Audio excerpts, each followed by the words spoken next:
हमारे परमेश्वर के समान और कोई नहीं। हालेलुया, उसके समान और कहीं नहीं। वही हमारा मसीहा है।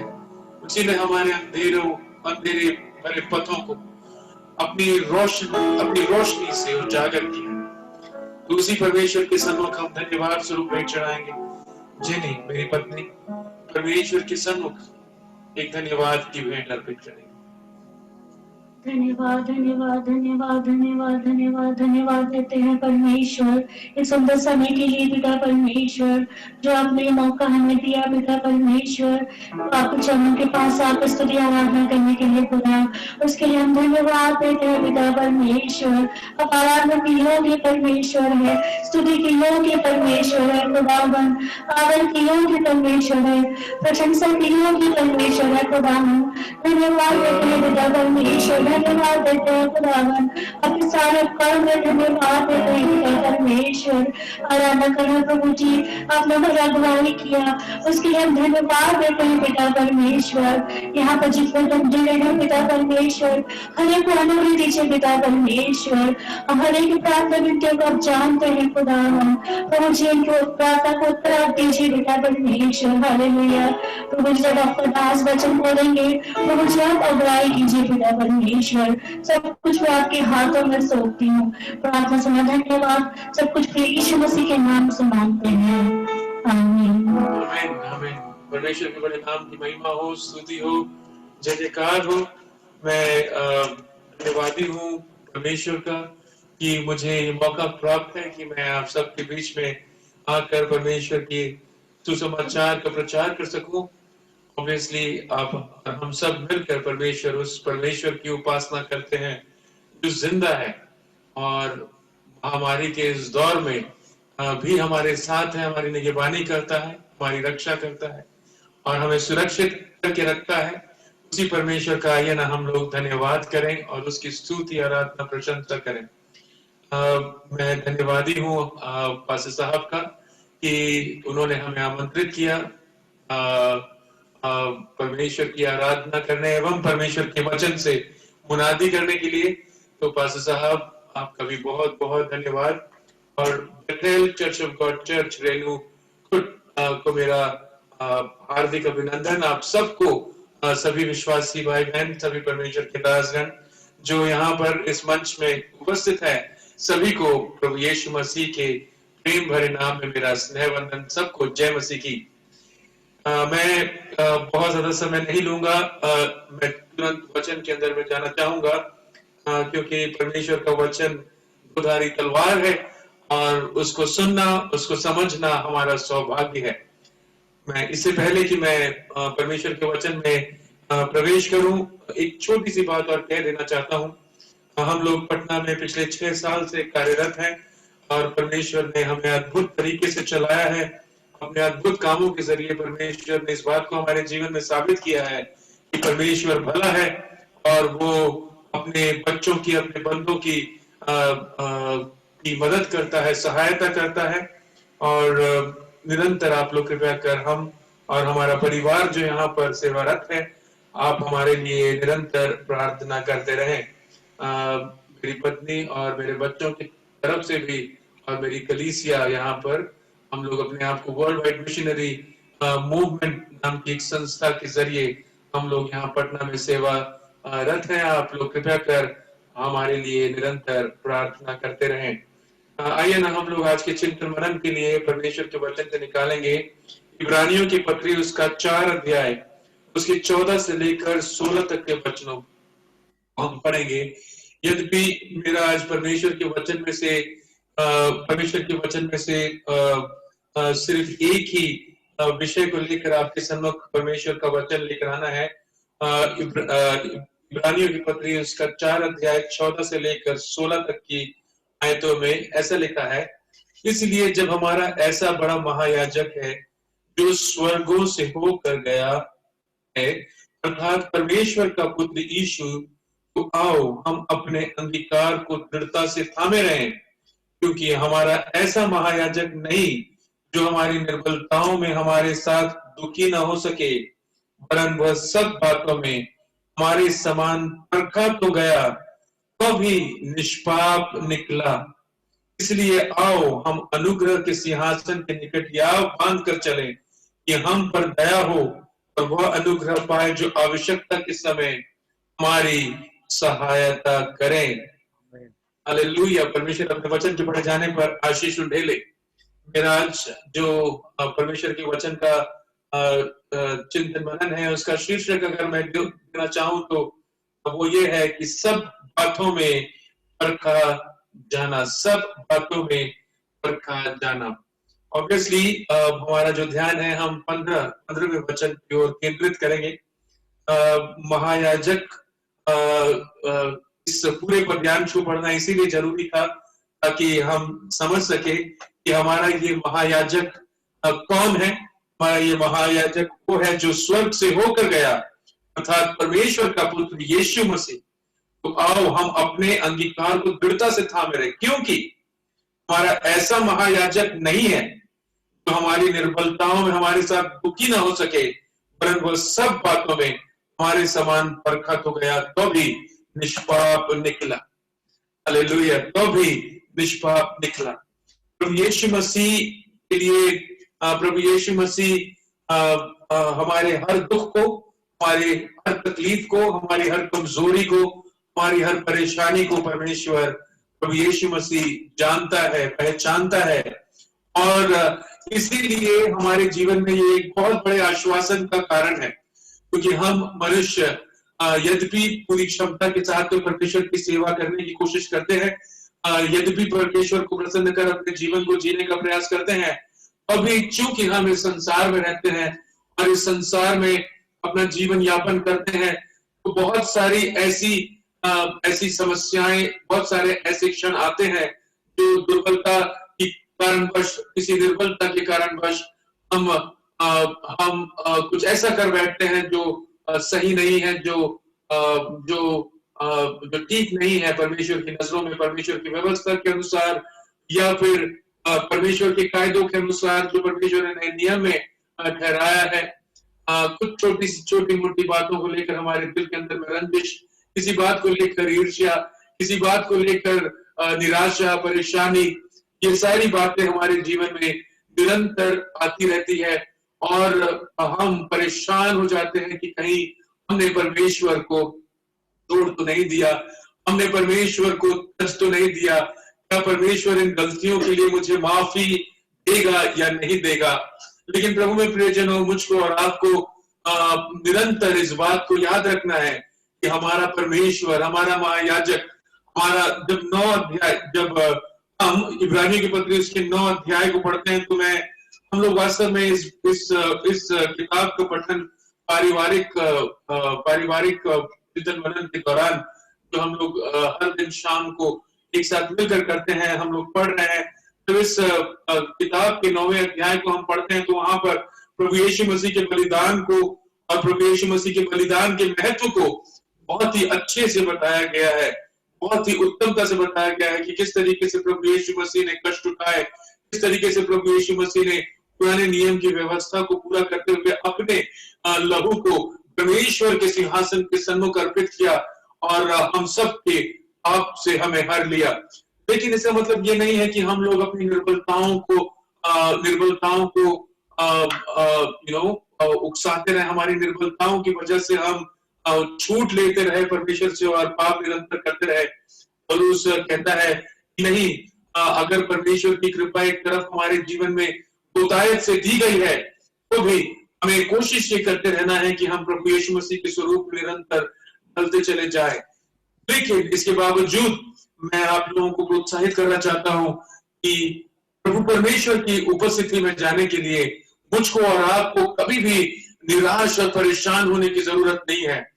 मैं और आप परमेश्वर के पास जा सकते हैं, हमारी दुर्बलताओं को लेकर परमेश्वर के सन्मुख अपने आप को समर्पित कर सकते हैं, हमारी निर्बलताओं का अंगीकार कर परमेश्वर से कह सकते हैं कि प्रभु मुझसे गलती हो गई, परमेश्वर प्रभु जी देखिए ना, इस कार्य को करने में मेरे अंदर में क्षमता मैं नहीं पाता, परमेश्वर प्रभु जी मेरी इच्छा शक्ति आप बढ़ा दीजिए। तो परमेश्वर जरूर बढ़ा देंगे। क्यों? जरूर हमारी जरूरत को पूरा करेंगे। क्यों पूरा करेंगे? क्योंकि यहाँ पर लिखा गया है कि वो हमारे ही समान परखा भी गया, हमारे ही समान सब बातों में वो हमारे ही समान रखा गया, तो भी वो निष्पाप निकला।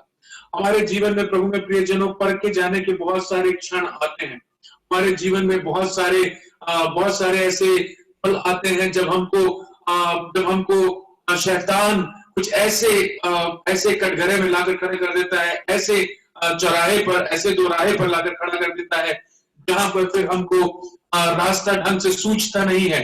तो ऐसे में प्रभु पर निर्भर होकर हम लोग अगर, और परमेश्वर के सिद्धांतों पर निर्भर होकर, परमेश्वर की कृपा करुणा पर निर्भर होकर अगर हम अपने जीवन को आगे जीते रहेंगे, निश्चय ही परमेश्वर की आशीषों को हम लोग पाएंगे। प्रभु यीशु मसीह के परखे जाने के बारे में बाइबल के अंदर में विवरण, लेकिन उससे पहले एक वचन जो मैं आपके ध्यान में लाना चाहूंगा वो है प्रभु यीशु मसीह के परखे जाने को लेकर ही कुछ बातों को मैं आपसे करूंगा। लूका रचित सुसमाचार 4 अध्याय में हम उसको पढ़ते हैं, लेकिन उससे पहले मैं चाहूंगा कि हम निकालेंगे पहला यूहन्ना की पत्री उसका दूसरा अध्याय, पहले यूहन्ना की पत्री उसका दूसरा अध्याय और उसके 16वें वचन में जो बातें लिखी गई है उसी के आधार पर मैं प्रभु यीशु मसीह के परखे जाने का मूल्यांकन करूंगा और आप सब मेरे साथ में इसको पढ़ने, इसको समझने का प्रयास करना। जिस तरीके से परमेश्वर ने मुझे इसे समझाया, मैं कोशिश करूंगा कि मैं आपको भी समझा सकूं। तो हम लोग पढ़ेंगे पहले यूहन्ना की पत्री उसका दूसरा अध्याय और उसके 16वें वचन में ऐसा लिखा हुआ है, क्योंकि जो कुछ संसार में है अर्थात शरीर की अभिलाषा और आंखों की अभिलाषा और जीविका का घमंड, और पिता की ओर से नहीं परंतु संसार ही की ओर से है। वो पिता की ओर से नहीं परंतु संसार ही की ओर से है। एक और बार मैं पढ़ूंगा, अर्थात शरीर की अभिलाषा, आंखों की अभिलाषा और जीविका का घमंड, ये 3 बातें जो यूहन्ना प्रभु यीशु मसीह से सीखता है। प्रभु यीशु मसीह के परखे जाने के बारे में जब मैं सोच रहा था, लूका रचित सुसमाचार उसके 4 अध्याय में उसका विवरण है। ये बातें शिष्यों को किसने बताई? क्योंकि वो क्षण ऐसे थे जब प्रभु यीशु मसीह के कोई शिष्य नहीं थे। इनफैक्ट प्रभु यीशु मसीह यूहन्ना बपतिस्मा दाता का बपतिस्मा स्वीकार करने के तत्पश्चात प्रभु यीशु मसीह देखते हैं हम कि वो भीड़ों में चला गया। पवित्र आत्मा ने उसे जंगल का रुख करवाया और उस जंगल के अंदर में प्रभु यीशु मसीह ने 40 दिन और 40 रात उपवास और प्रार्थना में बिताए। और वो प्रिपरेटरी टाइम, वो तैयारी का क्षण, तैयारी के पल जब प्रभु यीशु मसीह अपने देह में परमेश्वर पिता के करीब रहना चाहते थे, परमेश्वर के सन्मुख रहना चाहते थे, परमेश्वर के सन्मुख अपने देह को समर्पित कर देना चाहते थे। तो उस समय हम लोग देखते हैं कि शैतान आकर प्रभु यीशु मसीह की परीक्षा लेता है। ये बात जरूर प्रभु यीशु मसीह ने ही अपने शिष्यों से कही होगी। और जब प्रभु यीशु मसीह ने इन बातों को कहा है, तब प्रभु यीशु मसीह ने शायद अपने शिष्यों को इन तीनों बातों के बारे में भी बताया होगा, है ना। जीवन की, शरीर की अभिलाषा के बारे में, जीवन की अभिलाषा के शरीर की अभिलाषा, आंखों की अभिलाषा और जीविका का घमंड, है ना। इंग्लिश में हम लोग कहते हैं desire of the flash, desire of the eyes and pride of life. तो ये 3 बातों पर ही आधारित है। अगर हम उसका अच्छे से मूल्यांकन करें तो लूका रचित सुसमाचार 4 अध्याय में पाए जाने वाले प्रभु यीशु मसीह का जो परीक्षण है, जो शैतान प्रभु यीशु मसीह के पास आकर प्रभु यीशु मसीह की परीक्षा लेता है, ये इन 3 बातों पर ही निर्धारित है।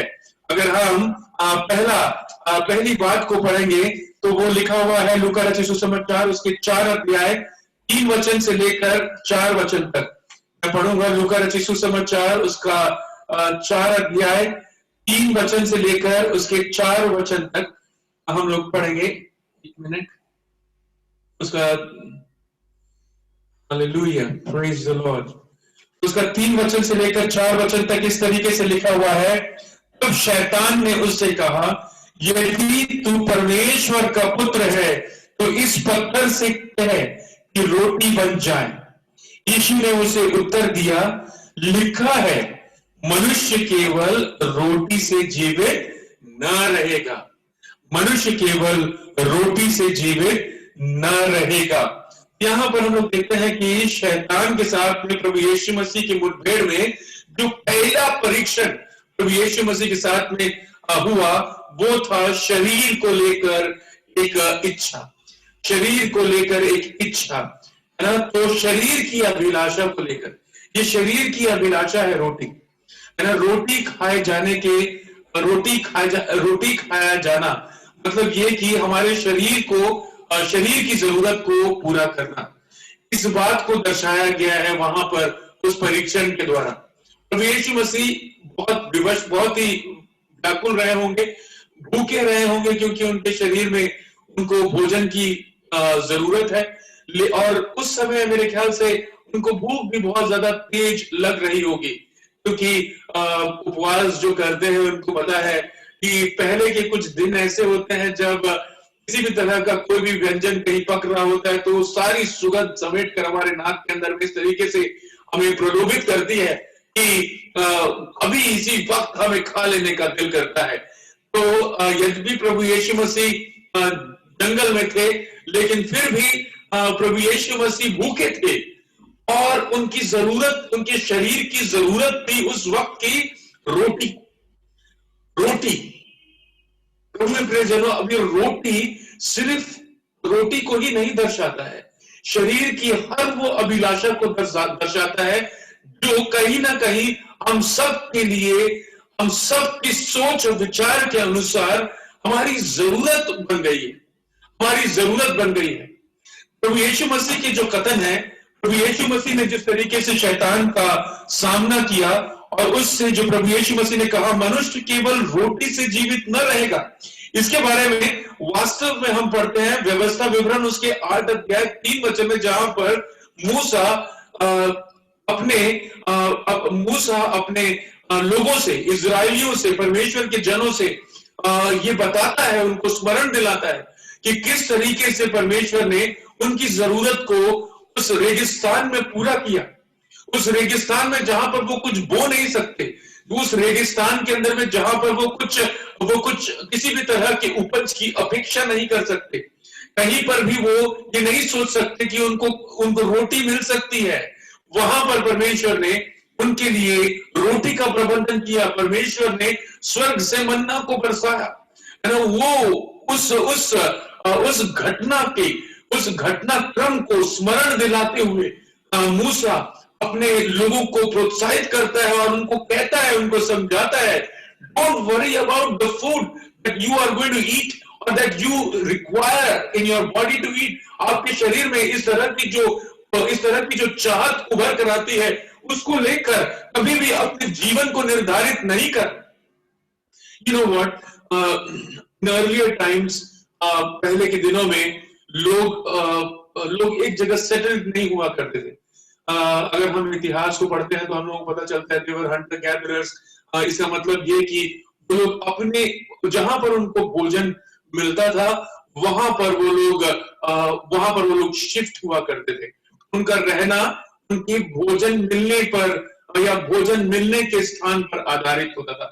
मतलब ये भोजन जो है ना, यही इंसान की सबसे बेसिक नेसेसिटी है। और इसके साथ साथ और भी बहुत सारी, क्योंकि हम लोग आज एक आधुनिक युग में रहते हैं, तो हमारी और भी बहुत सारी जरूरतें हैं जो शरीर के अंदर में हमें प्रलोभित करती है इस शरीर की अभिलाषा की ओर। तो मेरे प्रियजनों, लेकिन प्रभु यीशु मसीह हमको बताते हैं, you don't worry about what you are going to eat. You don't worry about what you are going to wear. You don't worry about what you are, what your basic needs of the flesh is. आपको अपने शरीर की अभिलाषा के लिए और या फिर शरीर की इच्छाओं के लिए मेहनत करने की जरूरत नहीं है। प्रभु यीशु मसीह ने कहा कि देखो, आकाश के परिंदों को ना तो बोते हैं ना तो वो काटते हैं, लेकिन फिर भी उनका पिता जो परमेश्वर है उनकी सारी जरूरतों को मुहैया करता है। So man should not live by bread alone, but by every word that comes from the mouth of God. अगर हम परमेश्वर की ओर अपनी नजरों को बढ़ाएंगे, परमेश्वर के इच्छाओं के अनुसार, परमेश्वर के सिद्धांतों के अनुसार, परमेश्वर की व्यवस्था के अनुसार, परमेश्वर की आज्ञा के अनुसार, परमेश्वर के कायदों के अनुसार अपने जीवन को निर्धारित करेंगे तो निश्चय ही आप कभी भी भूखे नहीं रहेंगे, आप कभी भी भूखे नहीं रहेंगे। दाऊद कहता है, मैं जवान था लेकिन अब मैं बूढ़ा हो गया हूं, लेकिन परमेश्वर की ईमानदारी से सेवा करते किसी भी एक भक्त को मैंने आज तक भूखा सोते नहीं देखा, भूखा रहते नहीं देखा। मतलब ये कि परमेश्वर के भक्तों को, परमेश्वर के दरवाजों को, परमेश्वर को कैसे चीजें मुहैया करनी है, ये परमेश्वर जानता है। खास करके हमें हमारे इस शरीर की अभिलाषा को पूरा करने के लिए हमें बहुत ज्यादा जद्दोजहद करने की जरूरत। In fact we were not made for this. This is basically a curse that has come upon us. परमेश्वर ने जब हमको बनाया, तो हमको बनाकर, मतलब ऑब्वियसली आदम और हव्वा को जो बनाया, तब उस इंसान को उस बागीचे का लुत्फ उठाने के लिए रख दिया। That means to enjoy the presence of God in the beauty that God has created. That is the reason why human being was created. That is the reason human being was created, so that he can have fellowship with God. परमेश्वर के साथ में संगति कर सके। इसका मतलब क्या, हम लोग कमाना छोड़ दें, हम लोग रोटी पकाना छोड़ दें? नहीं, we don't do that. मैं मध्य सुसमाचार उसके 6:33 में क्या लिखूं? पहले परमेश्वर के राज्य की और उसकी धार्मिकता की खोज करो। जब हम पहले परमेश्वर के राज्य की और उसके धार्मिकता की खोज करेंगे तो परमेश्वर सारी चीजें हमें दे देगा, है ना, सारी चीजें हमें दे देगा। अगर हम परमेश्वर की ईमानदारी से सेवा करेंगे तो प्रभु में प्रियजनों, विश्वास मानिए, आप ऐसे व्यंजनों को खाएंगे जो शायद मेरे ख्याल से आप खुद अपनी कल्पना में भी नहीं सोच सकते। परमेश्वर ऐसे ऐसे बेहतरीन व्यंजनों को ऐसे ऐसे जगहों पर ले जाकर आपको he will give you. What I mean to say, this is my experience. ये मेरा experience है, because I have known that if you dedicate your life for the Lord, अगर आप परमेश्वर की धार्मिकता, परमेश्वर के राज्य और उसकी धार्मिकता का खोज करेंगे, तो निश्चय ही परमेश्वर आपकी सारी जरूरतों को पूरा करेगा, सारी भौतिक जरूरतों को पूरा करेगा। लेकिन हम अपनी भौतिक जरूरतों पर अपना मन कभी नहीं लगाएंगे। वो परमेश्वर का दिया है। अय्यूब के समान हमारी मानसिकता होनी चाहिए कि परमेश्वर का दिया है और परमेश्वर ने ले लिया है, परमेश्वर की मर्जी पूरी। हालेलुया, परमेश्वर का दिया है। परमेश्वर, पहला कुरिन्थियों की पत्री उसके 15 अध्याय 19 वचन में इस तरीके से लिखा है, जिसकी आशा परमेश्वर की ओर सिर्फ इस पृथ्वी तक की सारी जरूरतों के लिए सीमित है, तो वो इस दुनिया में सबसे अभागा व्यक्ति, खास करके वो लोग जो प्रभु को जानते हैं, खास करके वो लोग जो परमेश्वर को पहचानते हैं, खास करके वो लोग जिनसे परमेश्वर को अपेक्षा है कि वो लोग इस दुनिया के समान नहीं लेकिन मेरे समान इस दुनिया के अंदर में मेरा प्रतिनिधि बनकर मेरे नाम की महिमा करेंगे। उन लोगों को, वो लोग जब अपने नजर को सिर्फ इस संसार की जरूरत तक ही सीमित रख देते हैं ना, तो बाइबल में लिखा है और पौलुस कहता है, वो इस संसार में सबसे अभागे लोग, उन लोगों से भी अभागे है जो परमेश्वर के प्रेम से वंचित है। क्योंकि हम परमेश्वर के प्रेम को जानते हैं, हम परमेश्वर को पहचानते हैं, हम परमेश्वर के आश्चर्यजनक कार्यों को अपने जीवन में होता हुआ देखे। इसके बाद भी जब इस संसार की चीजों को लेकर हमारे दिल के अंदर में व्याकुलता उभर कर आती है, इस संसार की अभिलाषा को लेकर जब हमारे दिल के अंदर में इच्छा जागृत होती है और हम उसके लिए परेशान हो जाते हैं, तो प्रभु में प्रियजनों, हम सचमुच में अभागे, इस संसार में सबसे अभागे व्यक्ति हम। लेकिन परमेश्वर का वचन कहता है कि मनुष्य रोटी से नहीं जीवित रहेगा। The first is the desire of the flesh. The first is the desire of the flesh. शरीर की अभिलाषा। मुझको और आपको शैतान जब प्रलोभित करता है तो वो यही बताता है कि you need food. That is more important. इस दुनिया के अंदर में सबसे ज्यादा पाप, सबसे ज्यादा मारकाट, सबसे ज्यादा घिनौना गुनाह रोटी के लिए ही होता है। आप देख लीजिए, आप उसका मूल्यांकन कर लीजिए, रोटी के लिए ही होता है। अगर नहीं करेंगे ये तो कैसे खाएंगे, अगर ये ऐसा हम नहीं करेंगे तो कैसे हम जिएंगे। ये सब चीजों की व्याकुलता हमारे जीवन को इस तरीके से खोखली बना देती है और इस संसार तक का हमारा अस्तित्व अस्तित्व को लेकर हमारी जो आकांक्षा है, प्रियजनों, वो हमें परमेश्वर से दूर लेकर चली जाती है, परमेश्वर से दूर लेकर चली जाती है। अगर परमेश्वर ने आपके अस्तित्व को प्लान किया है, मैं हमेशा ये सोचता हूं कि परमेश्वर कहता है कि I no you before you were conceived in the womb of your mother. जब आप अपने मां के गर्भ में उत्पन्न हुए उससे पहले मैं तुम्हें जानता हूं। इसका मतलब ये कि हमारे मां के गर्भ के अंदर में परमेश्वर ने हमें उत्पन्न किया, परमेश्वर ने प्लान किया हमारा एग्जिस्टेंस। और जब परमेश्वर ने हमारे अस्तित्व को प्लान किया तो इसका मतलब यह है कि उसने हमारे लिए प्रबंधन भी किया। Hallelujah. He doesn't plan without provision. Remember, he plans always with provisions. So अगर हम परमेश्वर के प्लान के अनुसार इस संसार में है, हमारे प्लान्स को जो भी क्यों ना हो उसको परमेश्वर के हाथों में समर्पित कर दे, God is going to bless you with his provisions. परमेश्वर अपने प्रबंधन से आपको आशीषित करेगा, आपको अनुग्रहित करेगा। और दूसरा जो परीक्षण है, डिजायर ऑफ द आइज, हम लोग उसके बारे में पढ़ते हैं 4 अध्याय 5 वचन से लेकर 7 वचन तक। तब शैतान उसे ले गया और उसको पल भर में जगत के सारे राज्य दिखाए। समझ है उसका 4 अध्याय 5 से लेकर 7 वचन तक।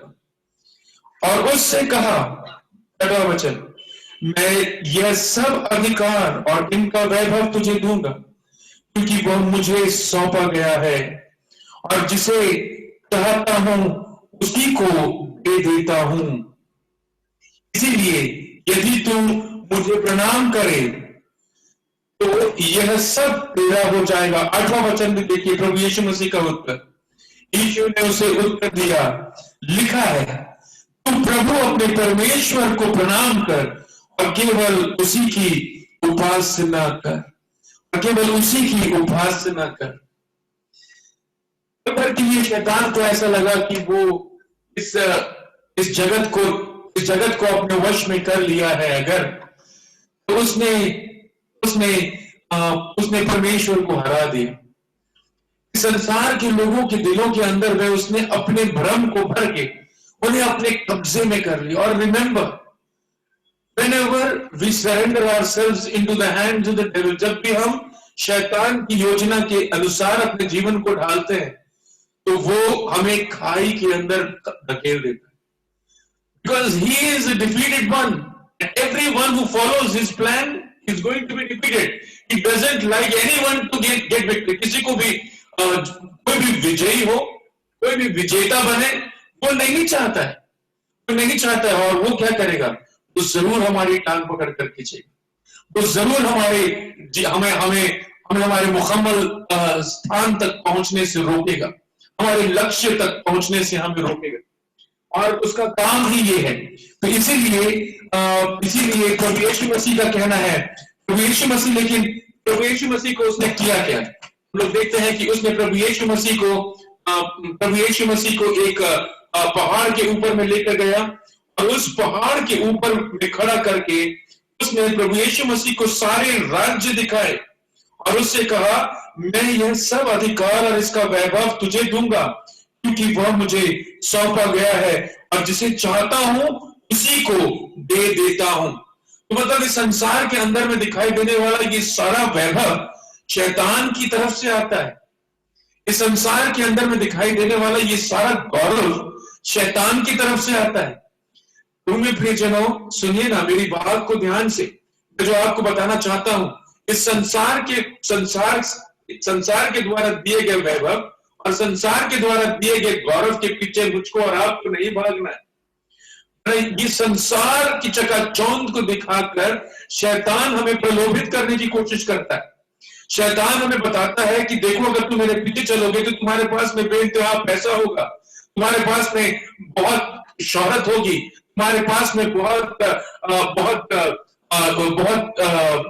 फेम होगा, लोग तुम्हें स्वीकारेंगे। You know, he asks us and attracts us and allures us to run after the glittering world that he wants to offer. लेकिन हाल फिलहाल में कुछ ही महीनों पहले की बात है, हम लोगों ने देखा था कि इस ग्लिटरिंग सी दिखने वाली दुनिया के खोखलेपन को, उनके अंदर में कोई मॉरल वैल्यूज नहीं है. They have shed away all kinds of moral values. They live like animals. My dear friends, I have known of people whom I am told have sold their soul to the devil. लेकिन उनका अंत आप देखिए ना, जिन्होंने अपनी आत्मा को शैतान के हाथों में बेच दिया. आज तो शैतान के उपासक सारे मेट्रोपॉलिटन शहर के अंदर में हमें देखने को मिलते हैं. मैं इन सब चीजों की गहराई में नहीं जाना चाहता, लेकिन मैं आपको ये बताना चाहता हूं कि शैतान अपने शिकंजे को, इस संसार की चकाचौंध को हमें दिखाकर, हमें अपनी तरफ खींचकर हम पर रखता है. वो हमें फंसा देता है, हमें इस तरीके से इसके अंदर में फंसा देता है कि उसके अंदर से बाहर उभर कर हम सोचने की क्षमता खो देते हैं. हम सोचने की क्षमता खो देते हैं. बहुत सारे ऐसे लोगों से मेरी मुलाकात होती है जो किसी न किसी तरह इस संसार की शोहरत और इस संसार के वैभव को प्राप्त करने की कोशिश में अपने आप को बेच देते हैं, अपनी आत्मा को बेच देते हैं, अपने जमीर को बेच देते हैं, अपने ईमान को बेच देते हैं. और वो लोग को ऐसा लगता है कि सब लोग जो है वो उनकी तारीफ कर रहा है, उनकी वाहवाही कर रहा है. लेकिन आप मेरे को बताइए ईमानदारी से, जब आप उनकी तरफ देखते हैं तो आपको क्या लगता है? आपको नहीं लगता कि उनका जीवन खोखला है और उन पर तरस नहीं आता? आपको नहीं लगता है कि जो शांति, जो सुकून, जो समृद्धि परमेश्वर ने आपको दी है, वो उनके पास में इतनी शोहरत और इतनी दौलत होने के बाद में भी नहीं है उनके पास में? एक स्टीव जॉब्स करके एक महान, मेरे ख्याल से एप्पल के, उन्होंने एप्पल जो कंपनी है, एप्पल कंपनी को उन्होंने बनाया और उस कंपनी को उन्होंने एस्टैब्लिश किया, Steve Jobs. And you know, Steve Jobs आखिरी में ही died of some kind of cancer. जब वो मर रहा था तो वो कहता है इस तरीके से कि अगर मेरे पास में दौलत है तो मेरे काम को करने के लिए, मेरी बातों को मानने के लिए, मेरे निर्देशनों को अनुसरण करने के लिए मैं लोगों को खरीद सकता था. लेकिन मेरे पास में इतना पैसा होने के बाद में भी, इतना शोहरत होने के बाद में भी, मैं किसी भी एक व्यक्ति को मेरी ये बीमारी को ढोने के लिए नहीं खरीद पाया. उसके पास में इतनी दौलत थी, उसके पास में इतनी शोहरत थी, लेकिन वो अंदर से खोखला था. He said that apart from the fact that I had a lot of wealth, apart from the fact that I had so much of fame, I was a lonely man. मैं एक अकेला व्यक्ति था, अकेलेपन से ग्रसित एक व्यक्ति था. प्रभु में प्रियजनों, इस दुनिया में दिखाई देने वाली चकाचौंध को अगर आपने हासिल कर भी लिया, देखिए ना, यहाँ पर वो शैतान प्रभु यीशु मसीह को पहाड़ पर लेकर जाता है और कहता है, देखो ये दुनिया की चकाचौंध, मैं ये सब कुछ तुम्हें दे दूंगा अगर तुम मेरे उपासक बन जाओगे, अगर तुम मेरे सामने में दंडवत करोगे. लेकिन हमारे बिहार में एक तरीका है कहने का, ना, वो एक तरीका है कहने का, वो कहते हैं ना, बुआ तुझे तो सिर्फ ये शहर के चकाचौंध की फिक्र है, ये तारों की चकाचौंध के बारे में तुमने कभी सोचा है? ये मैंने निर्धारित की है. हालेलुया, मैंने इसे बनाया है, इसे स्थिर मैंने किया है. You are thinking of the things that are in this world and you are attracting me to the things that are in this world. But look at the things that are beyond this world. इस दुनिया से उभर कर तो देखो, ये दुनिया से ऊपर में जो चीजें हैं, वो चीजों को मैंने बनाया. मैं ये संसार का सृष्टि करता हूं. And everyone will, you know, or every knee shall bow, every tongue shall confess that Jesus alone is Lord when time comes. There will come a time, एक समय आएगा जब सब घुटने झुकेंगे और सारे जीव इस बात का अंगीकार करेंगे कि यीशु मसीह ही प्रभु है, यीशु मसीह ही प्रभु है. उसी के द्वारा और उसी के लिए सब कुछ रचा गया. सुनिए, मेरी बात को ध्यान से सुनिए. कुलुस्सी की पत्री में लिखा हुआ, उसी के द्वारा और उसी के लिए सब चीजों को सृजा गया है. उसी के लिए सब चीजों को सृजा गया है. तो इसका मतलब ये कि उसको परमेश्वर ने जो ओहदा दिया है, वो सिर्फ इस संसार के प्रभुत्व की बात का ओहदा नहीं है. इस पूरे पूरे सृष्टि के प्रभु के रूप में उसको ओहदा प्राप्त है, और वो शैतान के कदमों पर झुकेगा ताकि शोहरत प्राप्त कर सके, जो शोहरत में यीशु मसीह को प्राप्त है। हालेलुया! क्या वो शैतान को प्राप्त है प्रभु में प्रियजनों? हालेलुया! यीशु मसीह की आवाज जिस कोने में गूंजती है, जिस दुनिया में गूंजती है, जिस तरीके से गूंजती है, ना तो उसने कोई हवाई जहाज की यात्रा की, ना तो उसने कोई पत्र लिखे, ना तो उसने कोई किताब लिखी, लेकिन आज हम सब उस यीशु मसीह को जानते हैं जो 2000 साल पहले इस पृथ्वी पर आकर 3.5 साल हालेलुया उसने अंधों को आंख दिया, लंगड़ों को चलने की शक्ति दी, मुर्दों को जिंदा किया और नाना प्रकार के रोगियों को उनके रोग से मुक्त किया, पापियों को हालेलुया क्षमा किया। कलवरी पर अपने खून को कुर्बान करके उसने शैतान को हरा दिया। हालेलुया! उसने शैतान को हरा दिया। तीसरे दिन पुनरुत्थान को प्राप्त हुआ। प्रभु में प्रियजनों, मृत्यु पर जयवंत हुआ। वो यीशु है, मेरा यीशु।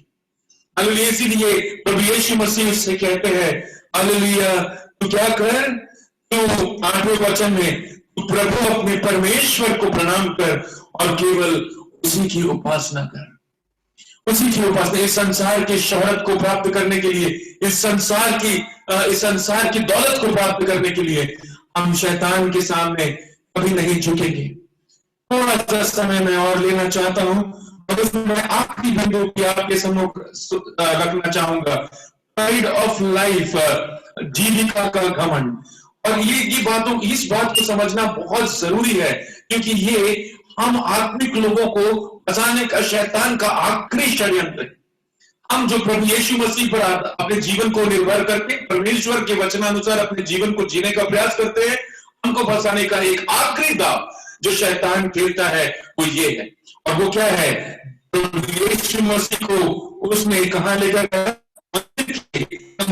पर खड़ा किया। 9वें वचन में लिखा है, और उससे कहा, यदि तू परमेश्वर का पुत्र है तो अपने आप को यहां से नीचे गिरा दे, क्योंकि लिखा है, वह तेरे विषय में अपने स्वर्गदूत को आज्ञा देगा कि वे तेरी रक्षा करे। हालेलुया! पहले तो वो अब यहां पर प्रभु यीशु मसीह की आइडेंटिटी को लेकर स्पष्ट हो गया। वो कहता है कि I know that you are conscious of the fact that you are the son of the living God. If you are the son of the living God, उस तरीके से वो संबोधित करता है। अगर तू परमेश्वर का पुत्र है, अगर तू परमेश्वर का पुत्र है तो इसे कर। तेरे लिए तो कुछ भी असंभव नहीं होना चाहिए। You know, Jesus Christ, the consciousness which Jesus Christ was living is that he was the son of the living God.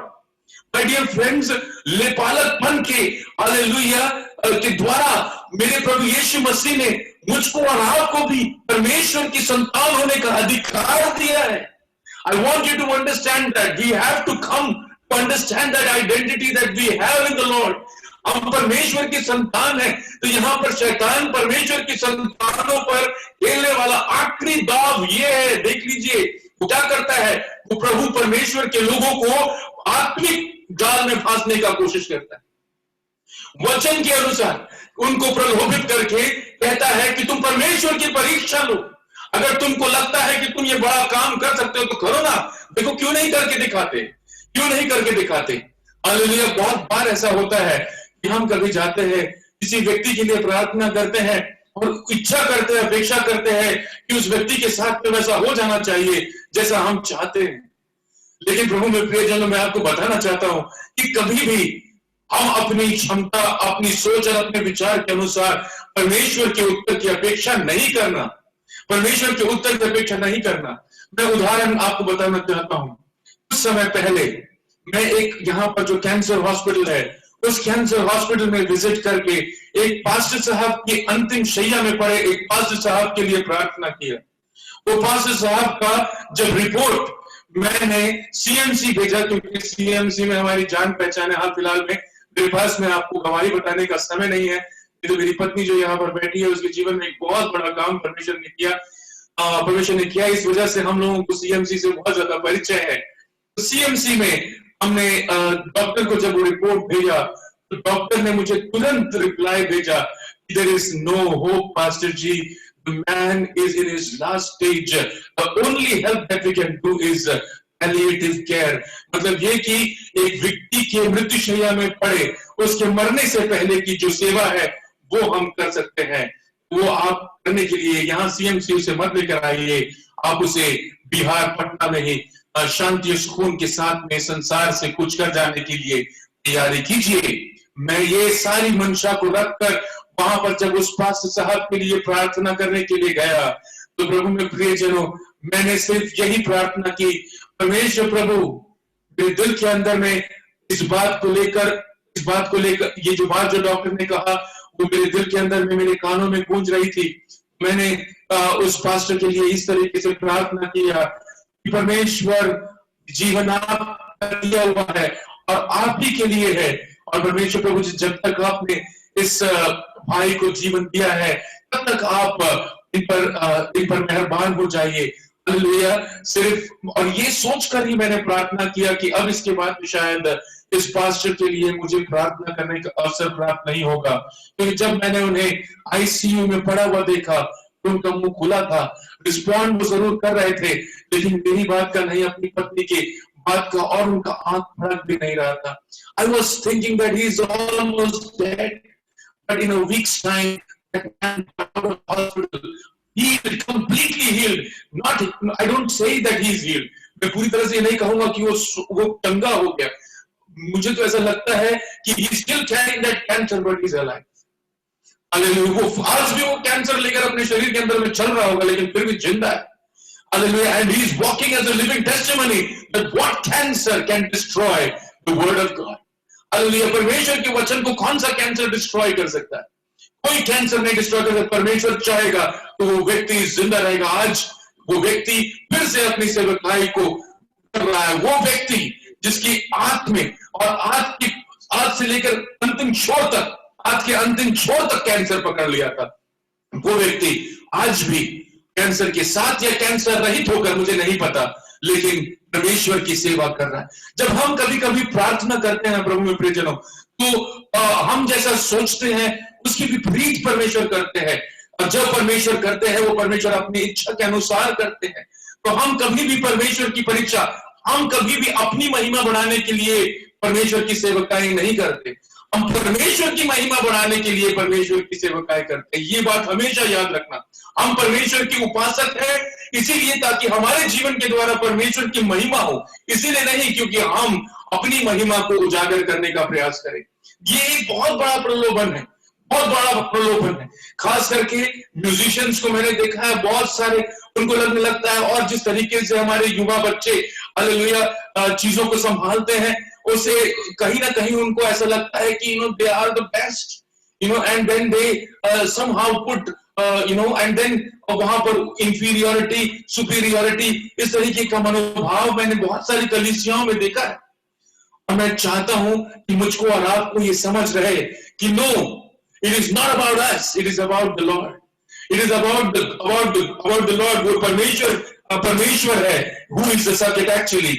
12वें वचन में लिखा हुआ है, यीशु ने उसको उत्तर दिया, यह भी कहा गया है तू प्रभु अपने परमेश्वर की परीक्षा न करना। मुझको और आपको परमेश्वर की परीक्षा नहीं करनी है ना। बहुत बार हम लोग सोचते हैं कि परमेश्वर, we try to हम लोग प्रभु यीशु मसीह की करुणा को, प्रभु यीशु मसीह की कृपा को सस्ता बना देते हैं। आप कहते हैं कि प्रभु अगर आपने मेरे लिए ऐसा किया तो मैं आपके लिए ऐसा करूंगा। आप, परमेश्वर ने जो आपके लिए मेरे लिए किया उसके बदले में मैं और आप कुछ नहीं दे सकते परमेश्वर को, ये बात याद रखिए। और मैं ये दे दूंगा बोलकर आप परमेश्वर को और परमेश्वर की इच्छा को खरीद भी नहीं सकते, नहीं खरीद सकते। इसको समझने का प्रयास कीजिए। This is the biggest trap the devil puts us in. हम लोग सोचते हैं कि हम ये कर देंगे तो परमेश्वर खुश हो जाएगा। नहीं, प्रभु में प्रियजनों, परमेश्वर सिर्फ एक ही चीज से खुश होगा, और वो है उस ईमानदारी से उसकी आराधना करना, ईमानदारी से उसकी आराधना करना।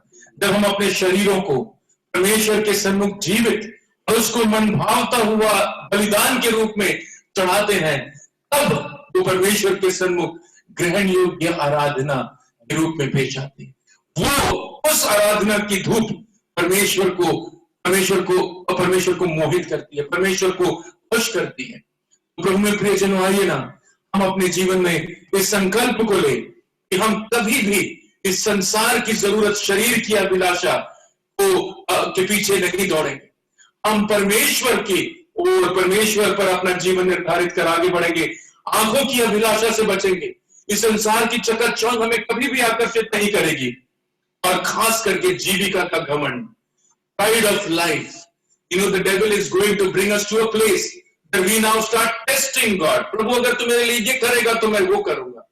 नहीं, ऐसा कभी भी नहीं। प्रभु अगर तेरी मर्जी हो तो मेरे जीवन में तू पूरा करना। प्रभु जो तूने मुझे दिया उसके लिए मैं योग्य नहीं, लेकिन परमेश्वर अगर तूने मुझे दिया तो उसे ईमानदारी से इस्तेमाल करने की मुझे शक्ति और सामर्थ्य देना। आइए ना हम परमेश्वर के चरणों पर अपने जीवन को समर्पित करें। बहुत बहुत एक बार फिर से आभारी हूँ पास्टर शिबू सैमुअल का, जिन्होंने मुझे ये वक्त दिया और परमेश्वर की वचन मुनादी करने का, परमेश्वर के वचन के द्वारा मुनादी करने का बहुत बहुत धन्यवाद pastor ji. Thank you so much and may God bless you, God bless your ministry. Please do continue to pray for us. हमारे लिए प्रार्थना कीजिए, खास करके मेरी पत्नी के लिए। परमेश्वर कभी मौका मिलेगा तो हम बताएंगे। She is not able to walk properly, वो ठीक ठीक चल नहीं पाती है क्योंकि उनका एक बहुत ही बड़ा स्पाइन सर्जरी हुआ और वो स्पाइन सर्जरी की वजह से उनके पैरों में थोड़ी दुर्बलता आ गई, जिस वजह से वो स्वतंत्रता के साथ चल नहीं पाती है। कृपया कर आप लोग उनके लिए प्रार्थना कीजिए। उनका नाम है जेनी, मेरा बच्चा है रिजॉय, REJOY रिजॉय, और मेरी बेटी है सुजैना। आप लोग कृपया कर उनके लिए, उनके भविष्य के लिए भी प्रार्थना करते चले जाएं। बहुत बहुत धन्यवाद। Thank you so much. God bless you pastor ji. Thank you. आपके साथ थोड़े देर फेलोशिप होने के लिए प्रभु ने जो हम लोगों को जो अवसर दिया, जो अवसर दिया, हम इसको बहुत बड़ा बहुमूल्य समझते हैं। परमेश्वर आपको आशीष दे। हम आपके साथ कांटेक्ट में रहेंगे। आपके परिवार के लिए, आपकी मिनिस्ट्री के लिए हम जरूर प्रार्थना करेंगे। प्रभु आपके साथ है, आपको प्रभु इस्तेमाल कर रहे हैं और आगे भी हालेलुया पूरी देश जानने के जैसा प्रभु आपको इस्तेमाल करेगा। Thank you sir, thank you. आप हमारी प्रार्थना में आप हमेशा होगा। Thank you so much pastor. Thank you. करता हूँ मैं तेरी चिंता, तू क्यों चिंता करता है। करता हूँ मैं तेरी चिंता, तू क्यों चिंता करता है। आंसुओं की घाटियों में हाथ न छोड़ूंगा तेरा। आंसुओं की घाटियों में हाथ न छोड़ूंगा तेरा। मेरी महिमा तू देखेगा, खुद को मेरे हाथों में दे दे। मेरी महिमा तू देखेगा, खुद को मेरे हाथों में दे दे। मेरी शक्ति